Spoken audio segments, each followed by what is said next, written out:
আসসালামু আলাইকুম ভাই। ওয়ালাইকুম আসসালাম। দর্শক, আজকে আমরা চলে এসেছি মোহাম্মদ ফারুক হোসেন হাওলাদার ভাইয়ের কাছে।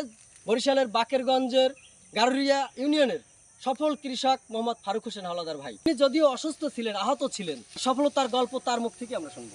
কি জাতের ধান ভাইয়া? এটা হলো 103 103 103 জাত ধান। জি এটা আমি এই দেশে আমি লাগাইছি, কিন্তু একটা দুর্ঘটনা হয়েছে।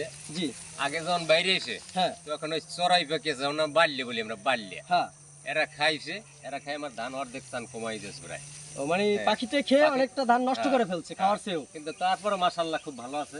আমি ভাই বাল্যে খেদাইছি, অনেকদিন ধরে খেদাইছি। তো আপনি কি সন্তুষ্ট আপনার এই ফসল নিয়ে? ইনশাআল্লাহ, যে ইনশাআল্লাহ। আশেপাশের সব ধানগুলো কাঁচা যখন আমার কাঁচা রয়েছে, এই যে পাশের ক্ষেতটা দেখা যাচ্ছে, এটা তো একদম এই যে বের হচ্ছে কেবল ধানটা। হ্যাঁ। তো তখন কিন্তু আপনার পাশের ক্ষেতটা কিন্তু এই মাশাআল্লাহ পেকে গেছে একদম। তো এতে আপনার অনুভূতিটা কি? আমি মাশাআল্লাহ আল্লাহর কাছে লাখ লাখ শুকরিয়া যে আপনি অসুস্থ থাকার পরেও আপনার জমিতে সোনালী ধান হ্যাঁ হাসছে এবং ফসলগুলো আপনার অপেক্ষায় ছিল, হয়তোবা আপনার আগমনের অপেক্ষায়। তো আপনি এই ক্ষেতে আগমনের মাধ্যমে আমাদেরকে জানিয়ে দিলেন যে আসলে আপনার স্বপ্ন থেমে যায়নি।